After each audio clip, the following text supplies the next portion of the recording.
All right, let's say good afternoon to Carmi Levy, CTV tech analyst, who joins us every Thursday afternoon at this time. So, Carmi, I thought we'd start with the story. I don't think this broke until yesterday in the afternoon, this decision on TikTok, rather. What's interesting in this decision is what it actually means, if anything. We spent a lot of time talking about the TikTok situation in the U.S. This one specifically applies to Canada. So fill us in on what a court decided yesterday. Yeah, so the federal government had ordered in 2024 TikTok Canada to close its offices in Toronto and Vancouver. And those are the offices that it uses to provide sales support to customers. It works with creators and influencers and Canadian businesses to help them get more out of the platform. They also provided funding to a number of Canadian cultural initiatives. So they were sponsors of the Junos. They sponsored Indigenous accelerators, and they work with various communities across the country. So basically, it was hanging under a sword of Damocles because the government said, for national security purposes, we need these offices closed due to the fact that TikTok is owned by a Chinese company.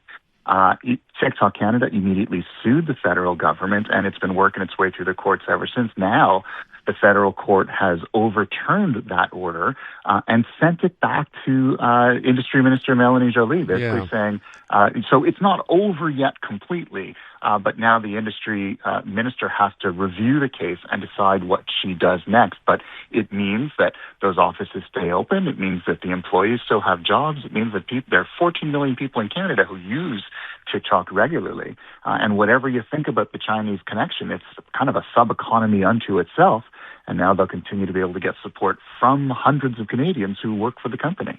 So again, at the end of a court ruling, whatever else gets thrown back to the government, is this pretty much the end of this story? I mean, is this going to is the clock going to run out on this? I think things have changed, and I think the reason the Canadian government went this way was because there is a law in the U.S. requiring the American operations of the company to be sold to an American company, and that, of course, today's the day that deal is supposed to close. And so I think Canada was just trying, at the time, to align itself with the U.S., to sort of say we're doing something about national security involving Chinese-owned companies, but it really made no sense because it didn't target the app, and the app is the concern over national security, that it collects lots of information potentially shared with the Chinese government. So I think the context has changed, the landscape has changed, the appetite to start going after Chinese companies because you're worried about data. I think most people realize that is really a non-issue at this point. There are thousands of apps in the App Store that are also from China, and no one's talking about those. So I suspect this will go back to the industry ministry, and this will likely die fairly quietly over the next few months. That's right. We don't have to worry about any of that spying stuff from China until the EVs get here, right? I mean, that's really the next marker. Okay. From that, we move to something we talked about a while ago, Australia being, I think, one of the first countries in the world that decided to limit social media access. These were to kids 16 and under. Other countries now, I understand, are trying to maybe step in and do the same, or at least considering it. How's the Australian model been working out? So it is a world-leading piece of legislation. It was enacted last December 10th, so just over a month ago. And the e-safety commissioner in Australia now has some initial data showing that the tech companies that were affected by this, so YouTube, TikTok, Facebook, Instagram, they have now removed in total about 4.7 million accounts that were held by who they say kids were under 16 years old.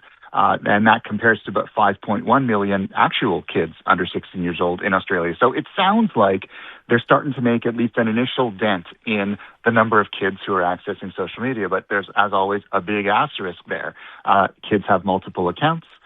So that, that number could be just a drop in the bucket. They are shifting to other platforms that were not captured by this law. So they're simply changing their online habits. Many of them are also using AI tools. They're spending their time chatting with chatbots instead of scrolling through their social media feeds. And so further research is needed to really understand. It's a very sort of complex change that Australia is undergoing, but already countries, so France, Malaysia, Indonesia, Denmark, Norway, they're all either introducing legislation that's modeled on Australia's, or they're starting to discuss potentially moving in that direction. And now we have a report out of the Globe and Mail this morning that suggests the Canadian government is working on plans to increase the minimum age for social media from the age of 13 to the age of 14. No more details available yet, but clearly Australia started something, and now the rest of the world is following.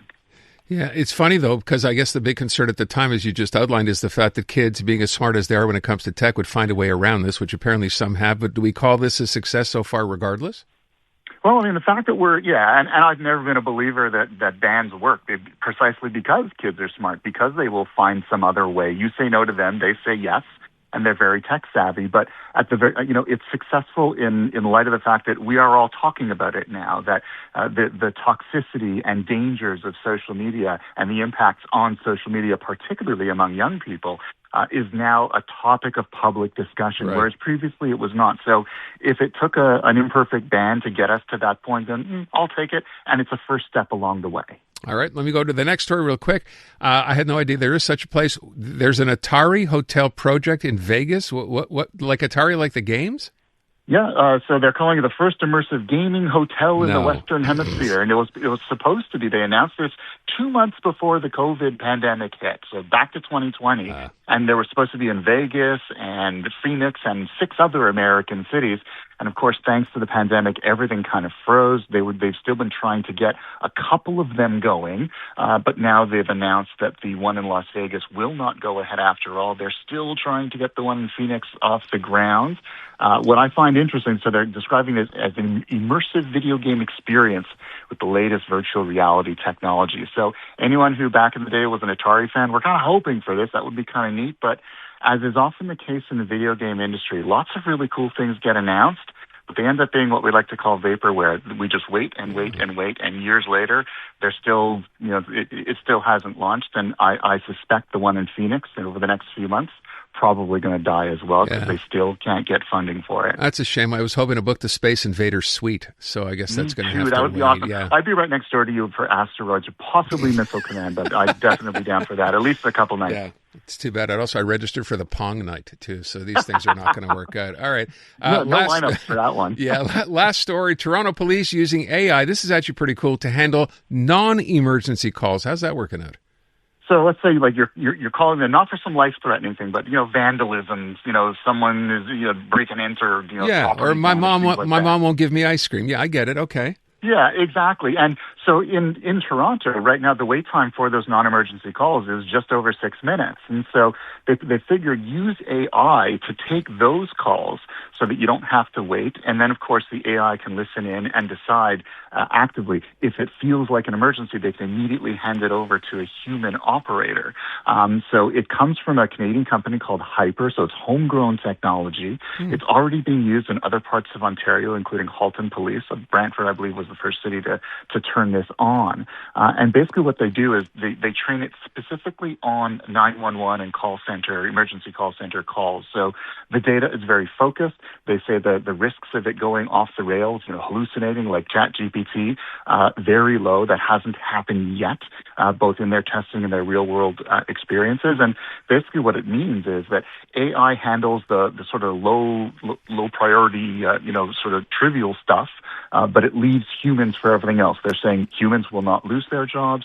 This complements them. It doesn't replace them. And so far, they've taken millions of calls in other cities, and the experience seems to, allow police resources to stretch further and cover our communities more effectively, and also ensure that we don't have to sit and wait 6 minutes for someone to pick up the phone. The old, it won't replace jobs, it'll just help everybody routine. That's what they say, exactly. A few months later, it's a different story. See ya.